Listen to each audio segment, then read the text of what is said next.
Hai Beb. Hai Barbie. Hari ini kita tuh Kebalik pengen banget. sih? Aku yang Barbie, kamu Beb.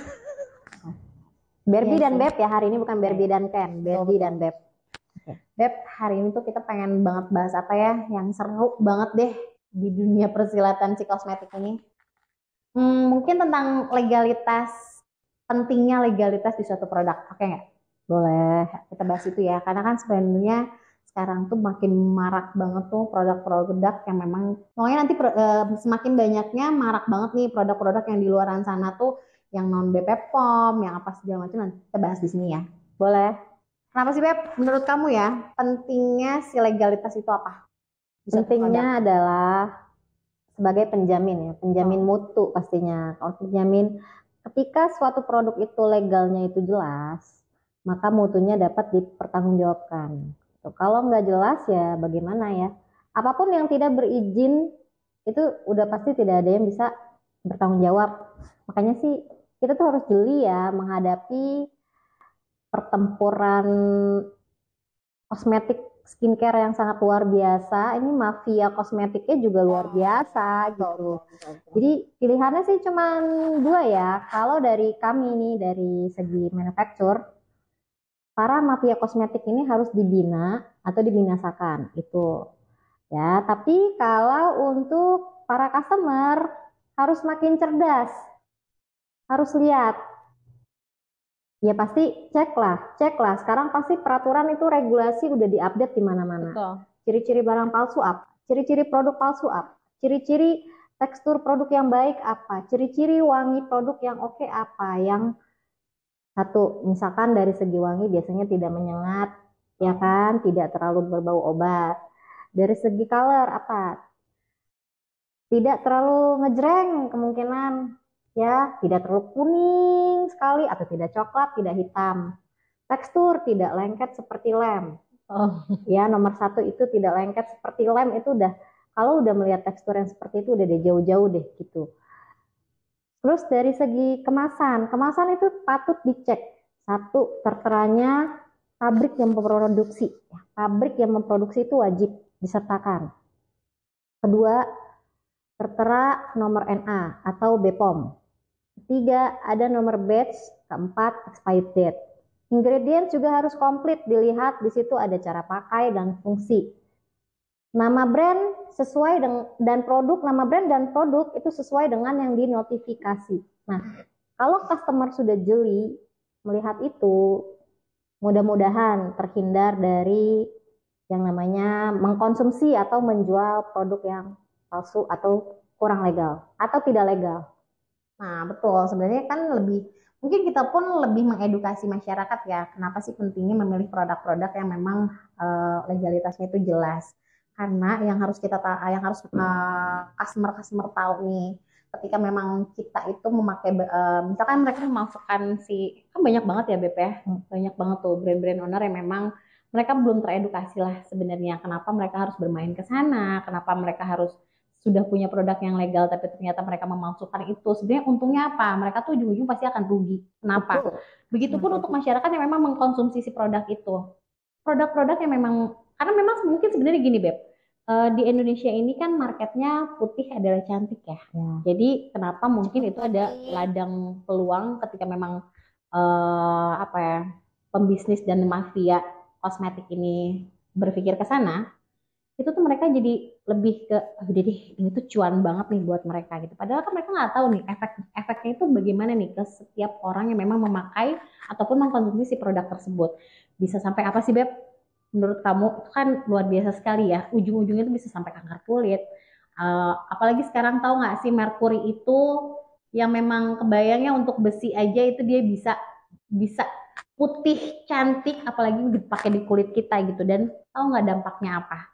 Kan itu sebenarnya ketika orang lain melihat itu sebagai peluang dan cuan, tapi kan dia tidak pernah tahu sebenarnya dampaknya itu apa gitu. Betul, tanpa kita memakai sesuatu yang berbahaya pun seperti skincare dan kosmetik berbahaya, kita sendiri kan sudah banyak ya hal yang padahal kosmetiknya aman, terus skincare aman, tapi kok kulit kita kenapa-napa.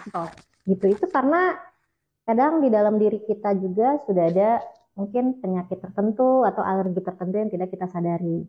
Apalagi jika ditambah dengan pemakaian kosmetik yang tidak legal. Bagaimana efeknya? Siapa yang mau bertanggung jawab gitu kan? Betul. Membenarkannya pun sudah sangat sulit. Mau treatment dengan laser-laser tercanggih yang sudah ada zaman sekarang itu juga butuh effort, biaya, waktu yang luar biasa. Iya, betul.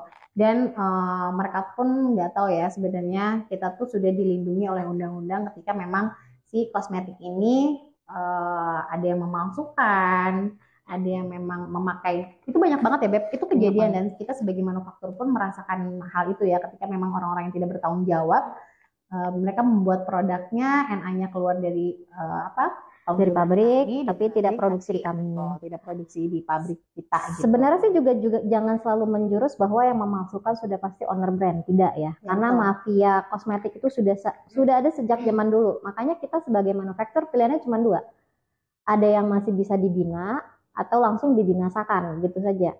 Sepertinya dibinasakan ya, Beb ya. Makanya tergantung case. Jadi gini, kadang satu pemalsu mafia kosmetik ini biasanya dia bermainnya di toko-toko grosir ya, jangan salah ya, offline. Dan ketika produk mereka tertangkap itu sudah ada orang yang selalu disorot, ini sudah tertangkap, ini sudah tertangkap. Tapi itu bukan pemain nomor satunya. Oke. Kedua, dia hanya sebagai distribusinya ya. Bukan sebagai tumbal. Oke. Berarti pokoknya kalau ditangkap lu nih, ya, gitu. Udah pasti lu deh, kalau ditangkap udah lu deh, gitu.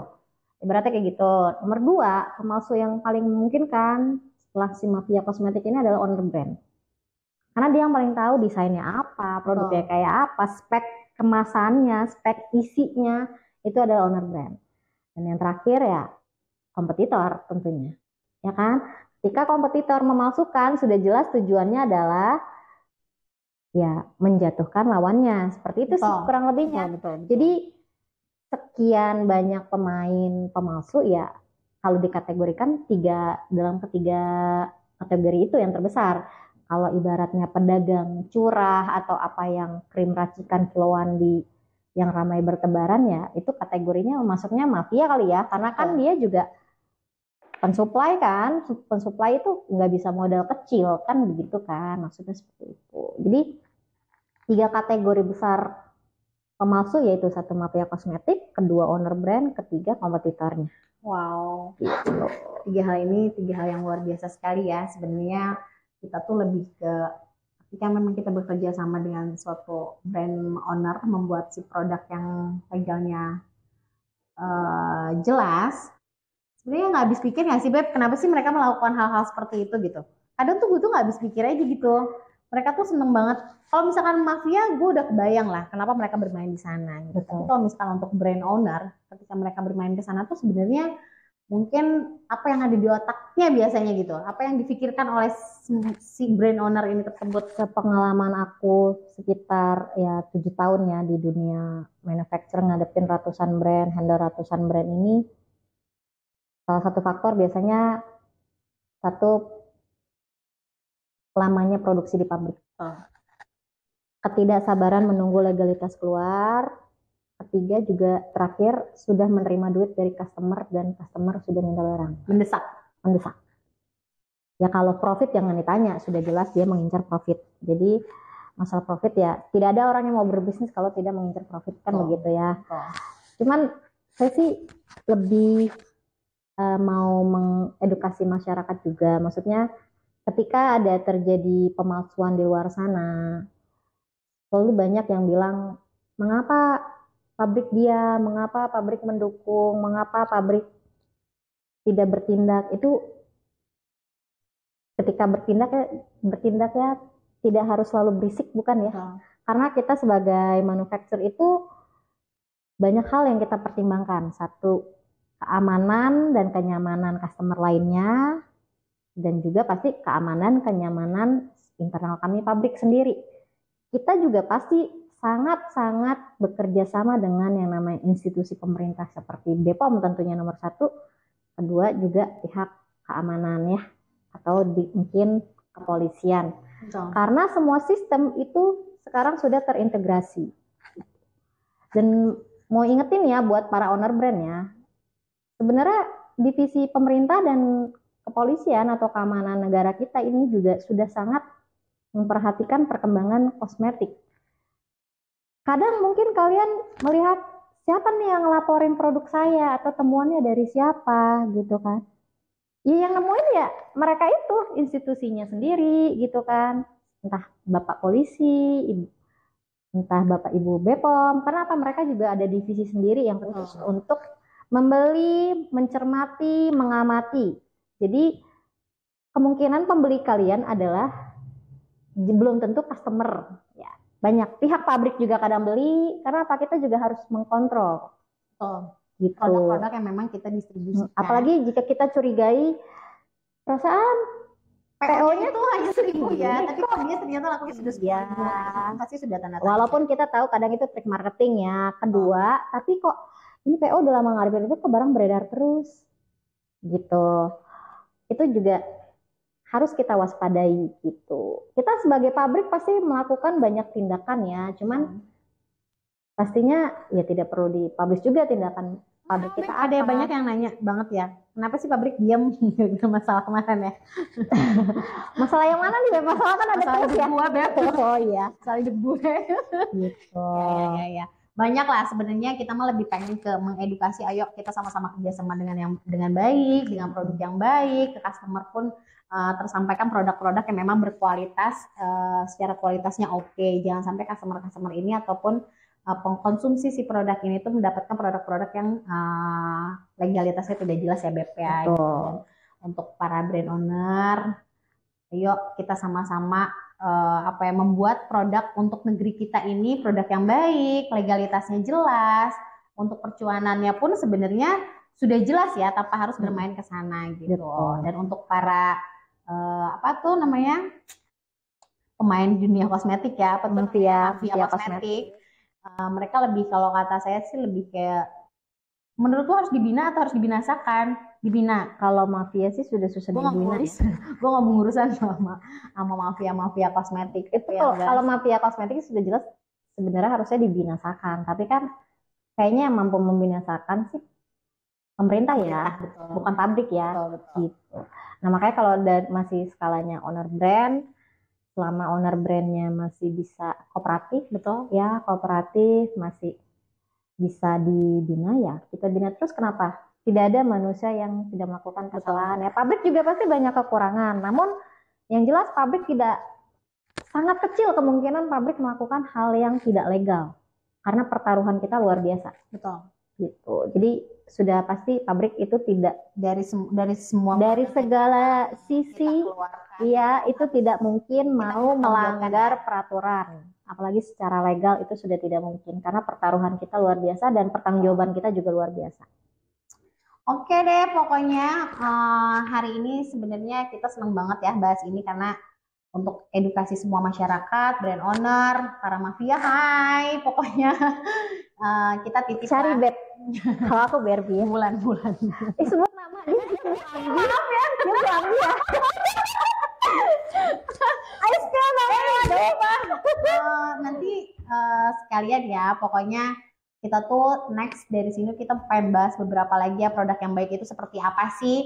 Kita pengen cara development untuk produk itu nextnya ya. Setelah ini kita pasti akan banyak edukasi ke teman-teman semua biar lebih memahami tentang si produk yang memang nantinya kita konsumsi, mau dari brand apapun gitu. Jadi nanti kita bahas ya Beb. Para konsumen juga kalau ada saran mau kita bahas apa silahkan banget ya. Kita siap kok, kita nih orangnya suka ngomong, soalnya ngomong is our job.